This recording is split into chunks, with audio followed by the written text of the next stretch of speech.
uma mulher chegou pra mim e falou assim: olha, você não vai pro céu. Ih, Eu falei, mas por que não vou pro céu? Você só fala em dinheiro, você ensina sobre dinheiro. Pessoas assim não vão pro céu. É possível evangelizar e ao mesmo tempo ganhar dinheiro? Certo ou errado? É sobre isso que nós vamos falar no vídeo de hoje, então fica comigo até o final do vídeo, porque também tem uma surpresinha nesse vídeo, hein? Então fica comigo até o final pra você ver o que é, tá bom? Não esquece que você pode e deve, por favor, comente bastante, mas respeitando sempre essas regrinhas aqui, tá bom? Não esquece também do meu joinha nesse vídeo, se inscrever no canal e ativar o seu sininho. Bora para o vídeo, bora para o vídeo. Este caso aqui, desse vídeo, não é católico, mas o que eles falam aqui tem tudo a ver com a gente, tá bom? Agora que tem muita gente na igreja que faz isso e que dá tudo porque acha que vai pro céu assim. Você sabe, eu ia numa igreja, numa célula, e eu parei de ir porque a gente aqui fala sobre dinheiro, né? Sobre educação financeira. E aí Eles uma achavam ruim? vez uma mulher chegou pra mim e falou assim: olha, você não vai pro céu. ih, Eu falei, mas por que não vou pro céu? Você só fala em dinheiro, você ensina sobre dinheiro. Pessoas assim não vão pro céu. Eu falei, não, uma coisa não tem nada a ver com a outra. Eu ensino as pessoas a terem educação financeira, a controlarem a vida, né? Organizar. A sair da pobreza. A sair da pobreza. Não é isso que Cristo quer pra nós, né? Não tá escrito isso. E eu saí dessa célula porque eu comecei a me sentir mal, porque eu vi que as pessoas me Caramba, olhavam meio assim, torto, sabe? Pô, ela fala de dinheiro, então ela não merece o céu e tal. E eu acabei saindo por causa disso. Entendi. né? Mas é muito radical também, né? Muito O pessoal não radical. sabe sabe muito uma radical. coisa que eu falo, que eu acho que vai fazer sentido pra vocês? Educação financeira faz parte da batalha espiritual do cristão. Porque eu creio que o diabo quer, como eu falei, quer todo cristão quebrado. E infelizmente eu vejo muito cristão quebrado e tá quebrado, obviamente, porque já tem essa trava na mente, dinheiro é do demônio. Eu Sim. falo, me mostra na Bíblia onde Não é vai que pro dinheiro é do céu. demônio. Isso é verdade. Quantos casais, aliás, você que fez ECC aí, Encontro de Noivos, você vai lembrar daquilo que falam sobre as dificuldades financeiras. O quanto existem casais que se separam por conta de problemas financeiros. Quantas vezes a gente briga por conta de problemas financeiros. Então nós não podemos nem ser muito exagerado de um lado, nem muito exagerado do outro. É buscar o equilíbrio, né? A gente precisa do dinheiro, nós precisamos ser responsáveis, mas ele não pode ser o Deus na nossa vida. Não pode ser o essencial. Exato. O amor ao dinheiro é o princípio de todos os males. O jovem rico, chegou um jovem que a Bíblia fala, um jovem era muito rico, tinha muitas posses, muito patrimônio.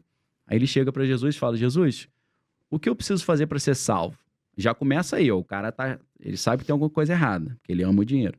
Jesus, o que eu preciso fazer para ser salvo? Jesus fala, cumpre os mandamentos. Aí o jovem falou, mas isso eu já faço.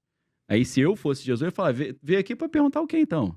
Pô, isso é sinal que você sabe que tem alguma coisa errada. Aí ele falou, mas isso eu já faço. Aí Jesus fala, quer fazer um pouquinho melhor? Vende tudo que você tem e dá para os pobres e me segue. Por que Jesus falou para esse jovem isso? Para saber qual que era o Deus dele. Se o Deus dele era o Deus de verdade, se ele realmente queria servir a Deus, ou se ele queria trocar o Deus do dinheiro pelo Deus da Bíblia. Sim. E esse garoto amava tanto o patrimônio dele, que ele não respondeu. A Bíblia diz que ele virou as costas e foi embora muito triste, porque era dono de muitas posses. Olha que loucura. Você imagina, eu acho que o maior privilégio que um ser humano pode ter, na minha humilde opinião, é Deus chegar pra você e te aparecer na tua frente e mandar fazer alguma coisa. Exatamente. Porque se Deus chegar na minha frente e falar, você é nojento, você é asqueroso, você é arrogante, eu vou falar, pô, Deus, obrigado por me dizer a verdade, tem como você me perdoar por isso, me ajudar a mudar? Então, assim, o cara teve o privilégio de descobrir o que era aquilo que estava travando ele. Porque ele vivia em função do patrimônio. Ele amava mais o patrimônio que a Deus. Exato. E aí Jesus fala, ninguém pode servir a Deus e a Mamon. Mamon é o Deus do dinheiro. Sim. Entendeu? Então, Uma frase que o Reginaldo... tem a oportunidade de ajudar. Não vou entrar em detalhe o que eu faço para ajudar, porque a Bíblia diz que isso é errado. O cara fala, eu ajudo e tal. A Bíblia fala para você não ficar se vangloriando das coisas que você faz para ajudar os outros. Uma frase que o Reginaldo Luiz Pinheiro falou aqui, achei interessante compartilhar. Dinheiro é para andar no bolso e não no coração. Exato. Né? Aí o que acontece? Você tem aqueles hedge funds gigantescos, né, trilionários, e eles usam aquele patrimônio trilionário para criar projetos contra o cristianismo, para queimar o cristianismo, para dizer que cristão é alienado, é errado e tal. Por que os bilionários cristãos não usam a parte do seu patrimônio para poder financiar projetos a favor do cristianismo? Eu creio nisso, né?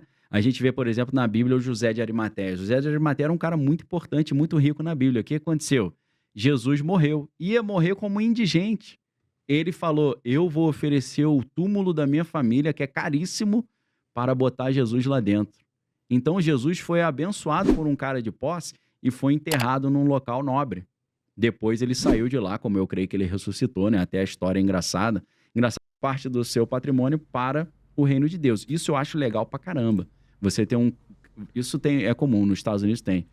Vários cristãos ricos criaram uma fundação e os dividendos dos lucros eles entregam para a expansão do evangelho.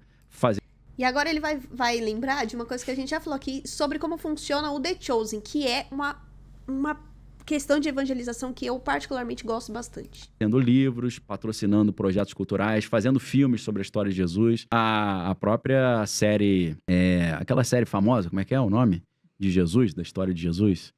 Meu Deus, esqueci o nome agora. Eu ia falar Messiah, mas não é Messiah, não. Minha filha vai brigar comigo, que ela assiste. Eu não assisti essa série ainda. Essa série foi criada por um grupo de cristãos através de um crowdfunding. Não é aquela The Chosen, não? The né? Chosen. É essa aí, The Eu tava Chosen. Obrigado. eu tava vendo no chat se alguém tinha colocado. Então, o que esses caras fizeram? Eles começaram se chama Angel Studios, né? Esses caras começaram a criar um projeto, que era um projeto até meio engraçado, que eles pegavam filmes e eles cortavam as cenas dos filmes, assim, obscenas ou palavrão, e passavam para as crianças na igreja. Então, eles tinham um aplicativo que você tinha todos os filmes lá, só que sem as cenas de violência, de nudez. Só que aí eles tomaram um processo pesadíssimo dos estúdios, porque os estúdios falam, você tá picotando meu filme, pô. Questão de direito autoral. Aí, o que eles fizeram? Eles fizeram um acordo lá, tiveram que pagar uma multa gigante, e eles pensaram, quer saber? Vamos fazer nossos próprios filmes. Então, o que eles fazem? Eles têm um aplicativo que o cara é um apoiador desse aplicativo, e eles falam, a gente precisa levantar 5 milhões. E aí, cada um dá o que pode dar, e eles fazem o filme assim, totalmente independente. Eles começaram fazendo roteiros e apresentando para Hollywood. Hollywood falou, não quero fazer filme sobre Jesus. Aí eles falaram, ok, então nós cristãos vamos financiar nossos próprios filmes. Pô, isso é legal pra caramba. E é um baita sucesso, né? Baita sucesso. Uma porrada de série agora em Netflix também, contando a história de Jesus e tá sempre no top 10 ali. Então, aí fica o cristão ali miserável, falando, dinheiro é do capeta e tal, e o capeta tá aí fazendo um monte de filme, levando todo mundo pro inferno aí, levando esses cantores também que só fazem coisa maluca, ritual satânico no palco, né, obscenidade. Cadê os nossos talentos também, pra gente criar uma cultura pra trazer esses jovens aí pra Deus, né? Quem você acha que são? Dito isso, agora vem o X da questão, né? Assistimos essa parte, agora a gente vai costurar tudo. Nós recebemos, e às vezes a gente recebe alguns comentários aqui, mas a gente recebeu um comentário muito, muito interessante, eu já respondi, inclusive, sobre isso, abordando sobre essa questão. Então eu vou ler e vou fazer nos comentários, tá bom? Então, o que a pessoa fala aqui, né? Que ela gosta de meditar sobre amor e caridade, que é 1 Coríntios 13. Inclusive, essa passagem é a passagem da minha vida. Toda vez que Deus precisa me dar um puxão de orelha, é 1 Coríntios 13, e também é o que guia a minha vida, além de Jeremias capítulo 1. Então, o que é que ela fala aqui, né? Que ela deixa esse tema como uma pergunta e um comentário também para essa reflexão. E ela faz uma pergunta sobre o meu canal, este canal aqui. Qual a sua verdadeira intenção com o seu canal? Eu vi um comentário seu onde você disse que um dia, quem sabe, você conseguirá viver somente disso. YouTube, o canal católico. Verdade. A intenção de evangelizar e ganhar dinheiro com isso para sobreviver não é algo contrário ao que Jesus, os apóstolos e todos os santos faziam? Então, aí a gente assistiu esse vídeo e que o vídeo diz muito sobre isso. Vamos só continuar aqui o comentário que eu já, respondo tudo. Eles não cobravam para ensinar e não vendiam produtos. Viviam da providência divina e de doações. No caso da família de Nazaré, São José tinha um emprego normal, carpinteiro para sustentar a família, e Nossa Senhora era mãe e dona de casa. Ela, Nossa Senhora e São José não vendiam produtos, usando o nome do seu filho, de Jesus. Eu também sou católica e acho muito bom ver tantas pessoas falando sobre Jesus e a igreja dele na internet, mas a maioria dos que estão evangelizando na internet estão ganhando dinheiro, patrocínio, produtos ou já são empresas do ramo católico com seus próprios produtos para comercialização. Algumas famílias católicas que se colocam à frente na tela para evangelizar, mostrando como ser uma mãe e pai virtuosos e que exercem na prática o catolicismo, na verdade são empresários, vendedores de livros e cursos com temas relacionados à fé, educação católica e família católica. Isso não seria algo a ser refletido nos tempos atuais? Será que o caminho de santidade e de evangelização é este mesmo? Usar a fé para ganhar o dinheiro? Nesse primeiro ponto, gente, existem muitas pessoas que usam a fé para ganhar dinheiro? Existe. Claro que existe. Isso é só dentro da internet? Não. Isso existe há muitos e muitos anos. Aliás, Jesus chicoteou lá o pessoal no templo, por quê? Porque eles estavam usando o templo de forma errada. Quantas religiões nós não vemos usarem o nome de Jesus em prol disso? Então, primeiro, a culpa não é da internet, não é da evangelização no digital. Esse é um ponto a nós refletirmos aqui. O segundo ponto é de que é errado eu querer evangelizar? Não, e eu inclusive respondi. Por quê? Primeiro, que eu não estou usando a fé do lado ruim da palavra. Eu tenho a internet, porém a internet tem os meus custos de internet, de luz, de água. Esse microfone me custou, aquele cenário lá atrás me custou. Mais uma coisa, estar gravando os vídeos me custa tempo. A edição me custa tempo. Nós usamos programas para editar e nós pagamos por esse programa. Então, me custa. Como que eu vou pagar todas essas questões se eu não tenho o dinheiro? E aí cai no que o rapaz falou. O dinheiro, ele é para ser eu usufruir ele, não ele me usar. Então, a minha vontade de evangelizar não pode estar baseada em ganhar dinheiro. Tem que ser em evangelizar. O dinheiro é secundário para que eu possa sustentar tudo isso. Mais uma coisa, eu também tenho família, eu tenho uma empresa. Então, quando eu estou gravando aqui, eu não estou fazendo as coisas dos meus clientes. Então, óbvio que o canal precisa também ser um cliente meu. E tá tudo bem. Desde que, o que o rapaz falou? Que isso não venha a ser o Deus da minha vida. O Deus da minha vida é Cristo. Mas infelizmente no nosso tempo de hoje, tudo que a gente faz preciso pagar contas, né? Então, para eu ter este trabalho, eu preciso receber o valor. Claro que se...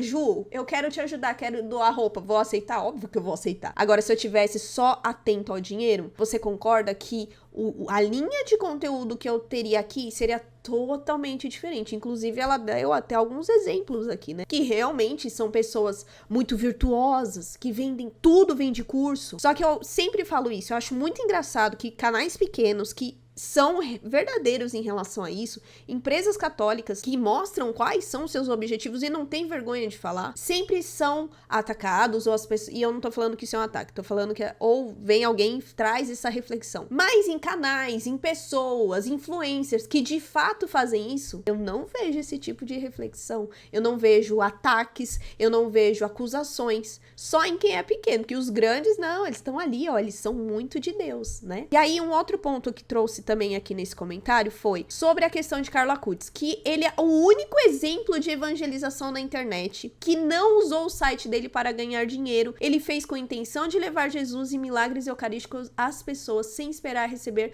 nada em troca. Ele era catequista em sua paróquia, dava parte da sua mesada aos moradores de rua, comprava e distribuía saco de dormir para eles no escondimento da sua vida ordinária. Carlos Acutis, na época da evangelização, ele não viveu esse período de monetização. Ele era um jovem, ele era sustentado pelos pais dele. Eu não sou sustentada pelos meus pais. Eu sou mãe, sou esposa e nós temos uma empresa. Então, sim, eu preciso do sustento da minha casa. E vale lembrar aqui que sim, ele era catequista. Eu também desempenho um trabalho na minha paróquia, sabia? Aliás, quando a gente não aparece aqui é porque a gente tá na questão da nossa paróquia. Então, na minha paróquia eu faço trabalho voluntário. Eu também já fui entregar comida para moradores de rua. Só que eu não fico divulgando isso. E não que Carlo Acutis divulga, porque agora a gente sabe da vida dele. Mas tem muitas pessoas que fazem obras de caridade e que não ficam colocando na internet. Aliás, né, como o rapaz falou, a gente não tem que ficar divulgando isso. Como que eu sei, Ju, se você faz isso ou não? Basta você pesquisar, né? Se você me acompanha no canal, você sabe como é a minha vida. E aqui até fala, né? Será que realmente os influencers católicos atuais estão buscando a santidade ou estão caindo nas tentações do demônio ao buscarem a fama? Serem conhecidos por ter patrocínio, ganhar dinheiro e quem sabe ver somente disso como principal business da família. Os influencers católicos estão influenciando os jovens a serem santos ou serem outros influencers católicos e vendedores no ramo da internet. Trabalhar, fazer propaganda, ganhar dinheiro usando a internet é algo lícito, mas será que comercializar a fé católica em produtos e serviços utilizando o termo evangelização ou dizer eu faço por amor a Jesus e ao reino, eu faço este apostolado para te ajudar e ser santo é algo verdadeiro e agradável aos olhos de Jesus? Deixo aqui essa reflexão. Então, esta parte dos influencers católicos não cabe a mim, né? Este julgamento não cabe a mim nem a ninguém. Cabe a Deus. Eu sei aquilo que eu faço. Aliás, gente, só compartilhando aqui pra gente ir pros finalmente desse vídeo, eu sou formada em comunicação, publicidade. Eu sempre detestei comercial e publicidade. Entrava um comercial e publicidade, ficava muito brava. E existia uma matéria na faculdade chamada Teoria da Comunicação. E lá nós aprendíamos muitas técnicas de comunicação e mostravam ali técnicas de manipulação em massa. Eu lembro que eu quase desisti da faculdade porque eu achava esse mundo não é pra mim, eles só querem manipular. E teve algumas matérias que teve essa virada de chave, depois eu entrei num estágio e depois também auxiliei na comunicação da renovação carismática, onde eu aprendi de que a comunicação, e é isso que o rapaz fala no final, é algo muito precioso e que infelizmente nós não utilizamos do lado bom. E aí quando a gente não utiliza do lado bom, a gente deixa o mal meter o pau nos cristãos. E aí, errados somos nós que estamos buscando evangelizar, usar as ferramentas para ter nosso sustento e conseguir evangelizar. Mas errado não somos nós em não utilizar os dons, não da forma ruim, para falar de Deus. Porque enquanto a gente fica nesse tipo de discussão, o mundo tá lá fora, com filmes pornográficos, com músicas pornográficas, e inclusive nesse trecho aí o rapaz até dá o exemplo da Lady Gaga. Existem músicos com funk, com traps, que induzem os jovens. Então, a gente precisa ter o equilíbrio, né? O amor e a caridade, que fala em 1 Coríntios 13, é preciso saber usar ele como se deve. E não ficar com esses cuidados exagerados que não tem nada a ver com o reino de Deus. Eu preciso saber usufruir as ferramentas que eu tenho em favor do evangelho. Mas também entender que eu sou um ser humano, que eu também preciso comer, eu preciso pagar as contas, eu preciso ter uma casa e um teto. E isso também se chama providência de Deus. A providência de Deus não vai cair dinheiro. O dinheiro que eu preciso para pagar as minhas contas. Eu preciso fazer a minha parte. Claro, vão acontecer milagres, né? Às vezes aparece um dinheiro de nada, que já aconteceu isso.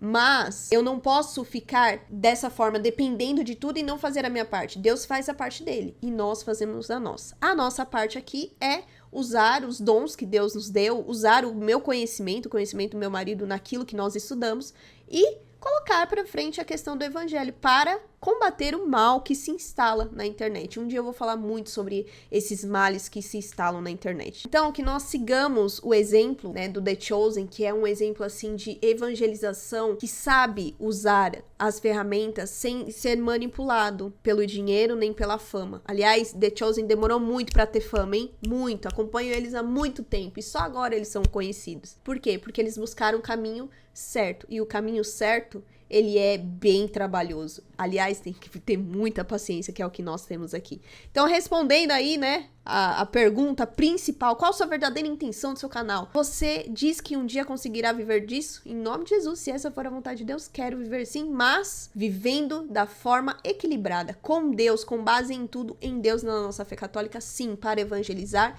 e sustentar a nossa casa, né, da forma saudável e lícita que é viver disso. Certo? Esse foi um Juju Responde um pouco longo, né? Mas com muitas reflexões. E aí, você tem alguma dúvida do nosso canal? O que você acha desse tema de evangelização? Você já viu algumas pessoas que usaram, né, a evangelização e a fé da forma errada, equivocada? Deixa aqui nos comentários. Mas lembrando, filho amado de Deus, faça os seus comentários respeitando essa regrinha aqui, tá bom? Não esquece de deixar o seu joinha neste vídeo, se inscrever no canal e ativar o seu sininho. Afinal, ajude este canal a crescer, hein? Para nós produzirmos mais conteúdos nesse canal e lá no canal 2, tá bom? Então é isso, até o próximo vídeo. Tchau!